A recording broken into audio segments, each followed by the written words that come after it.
Let's switch over to AEW here for a few minutes. Because Dax Harwood has a new podcast. And it is called FTR with Dax Harwood. FTR being Family, Tequila, and Wrestling. And his first episode was all about his good friend, CM Punk. That's one way to get people to tune into your first show. Punk and FTR, they became very good friends in AEW, and they worked that one trios match on TV together when they came to LA for the first time. That was the night that Punk broke his foot on that stage dive coming to the ring. And boy, you talk about what if scenarios. What if things had gone differently? What if Punk didn't do that dive into the crowd that night and broke his foot? How different things would have looked for AEW in 2022. So we are getting here with this show, we are getting the perspective of someone who is clearly and openly a Punk guy. He is from the Punk camp when he talks about this. And look, the Elite certainly have their friends as well, right? They got some friends in high places. FTR, though, obviously close to CM Punk, or at least Dax is. I don't know how close Cash Wheeler is with CM Punk. Cash Wheeler doesn't do as much talking as Dax Harwood does, but Dax obviously is very close to CM Punk. Among the topics that he discussed was how his friendship with Punk came to be.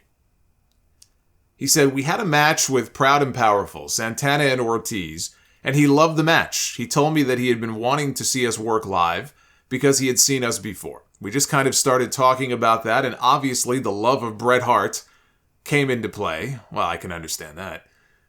We're both enamored with him. We both think he's the greatest. He knew coming in that he was going to eventually work with Max in an angle, so he called all the guys in the Pinnacle into his locker room. Again, I said this before. His locker room door, always open. You could walk in and walk out without knocking and say hello. He was incredible at that. He brought us into his locker room, he sat everybody down, and he said, we're all going to be working together soon. I can't wait to work with you guys. I'm a fan of every single one of you, and I hope we can make a ton of money together and hope that we can make a ton of money for this company. Just to show my appreciation, I have these for you." He knew that most of us were coffee connoisseurs, or we loved coffee, and he had these gift cards for Starbucks with like $500 on each card, and he gave it to myself, to Cash, to Sean, that being Sean Spears, Wardlow, and Max. He said, "I know this isn't much, but this is to show my appreciation for you guys allowing me to work with you." And he said that's kind of how things got rolling as far as their relationship is concerned. He claimed that Punk did not want to win the AEW World title. He did so because he recognized that it would help the company, but it was not his idea. He said, "To be honest, he told me when they were going to put the belt on him, he didn't want the belt. He said, I just want to have fun." But he understood that Tony putting the belt on him would put AEW in a new and better light. So he took it, but begrudgingly a little bit. He took it. At the time, he was taking me, Cash, Max, Wardlow, so many other guys. I'm missing so many other guys. Hobbs, taking us out to eat, taking us out to dinner, always paying for it, inviting my wife to come along. She came along and my daughter. He would always take us to nice restaurants. He was paying for it, not just me, but everybody. He might not want me to tell you this, but I'll take the heat if he doesn't. He bought all the girls in the locker room Starbucks gift cards and had one of the other girls hand them out anonymously. It didn't say who they were from, but it was from him, just because he loved the atmosphere and he loved being there. He also loved the work the girls were putting in. He thought they were busting their ass to try to get the attention that WWE's women's division was getting. And then he talked about what he believed happened with CM Punk and the Elite during the media scrum from hell at Brawl Out. He said, "So obviously I wasn't there. So who I perceive to be God is the only person who really knows the truth. But everyone, well, I mean, the people in the fucking room would know. But he says, because everybody is going to have their own version in their head, because we've all done it before. We've made up what we perceive to be the truth. What I've heard is what is reported. There are elements of truth in what has been reported. But then there are also some things that raise a red flag to me. Like, man, it seems like we're only getting a portion of the story or what this journalist wants to put out. Whether he has a bias or whether he has a grudge against one of the other parties, that's just how I felt. But I also knew that I didn't know the whole story. I also felt that the stories I had heard from a few people, I don't feel like they would blatantly lie to me. So, I do think there are bits of truth, but I also believe some of the fans have read too much into it, and I think that they should let what happened Let it die down. Because when all is said and done, I can't tell you that I know 100% of the truth. So I can't tell you if the journalists that are reporting it 100% of the truth. I know what I perceive to be the truth. And okay, well, we'll end that quote there. Basically, that's a very long-winded way of saying he wasn't there. He wasn't there, he didn't see it, he does not know what happened. But he talked to people, I guess, who were there, and he got the perspective of those people. Now, according to Dax, he was FaceTimed by CM Punk that night after Punk had his locker room scuffle with the Elite. Punk FaceTimed him. I think he was at the hotel in bed or whatever, and he got a FaceTime from CM Punk. So now he's in bed talking to Punk, and he goes, "Dude, are you okay? Do you need me? I'll come right now to help you out or get you cleaned up or whatever." Just trying to picture that. He said that Punk told him, no, everything's fine. It's died down. We're good. He said Punk just wanted him to know what happened before he heard it from someone else. So that's nice that they developed a friendship like that in a short period of time, right? The short period of time that Punk was there, that Dax would be willing to drop everything to go help his buddy out, right? That's a true friend. And I think it's nice that Punk did the things that Dax says that he did, and he wanted to help make AEW a better place overall. No one is saying that CM Punk is the devil incarnate. But then Dax said the following about his desire for things to be worked out between all the parties involved. He says, "This is my plea to all four guys. Please find a way to make it work. If we can make it work, we can set up the future of professional wrestling for a long time, and we can change the course of professional wrestling for a very long time.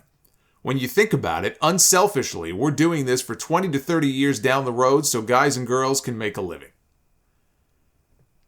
Now, there's an Instagram account called the Pro Wrestling Podcast. They posted a part of Dax's quote.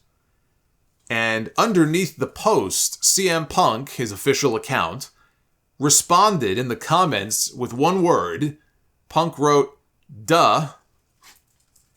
And we don't know whether or not that meant that he was in agreement with what Dax was saying in the quote, or if that was just Punk being sarcastic and he was trying to get people talking for his own amusement. I think that that's a great sentiment from Dax Harwood. Dax seems like his heart's in the right place. He seems like a nice enough chap, right? It's a great sentiment from him. He wasn't bashing anybody. He was being very diplomatic. He's smart enough to know that he has to be. Because while he may be friends with CM Punk, Punk is on the outs right now with AEW. Dax still works there.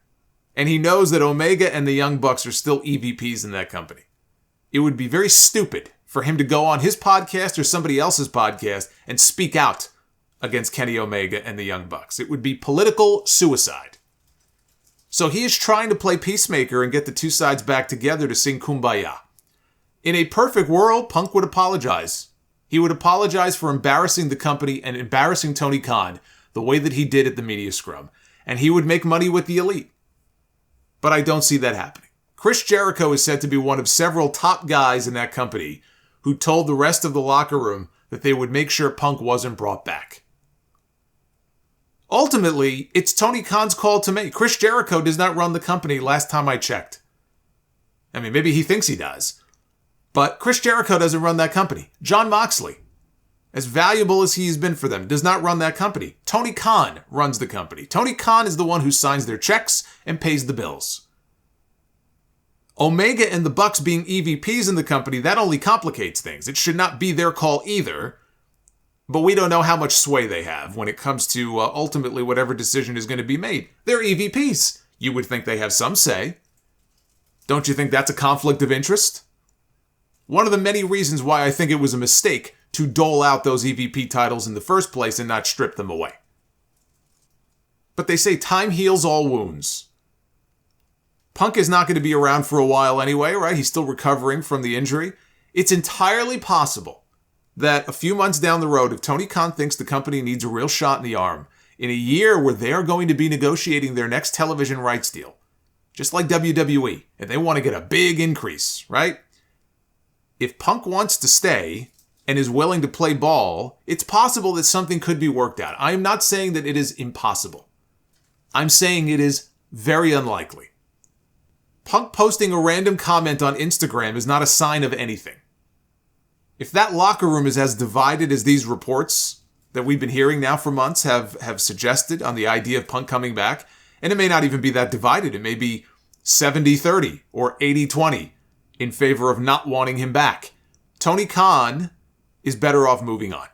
Because the things that Punk did, the things that he said, the way that he went off, there's a lot more there to work through than just getting them back in a room and having them shake hands and put this behind them. There's money to be made if they can do it, but it is not so much money that I think it is worth dredging all of this back up again in 6 months.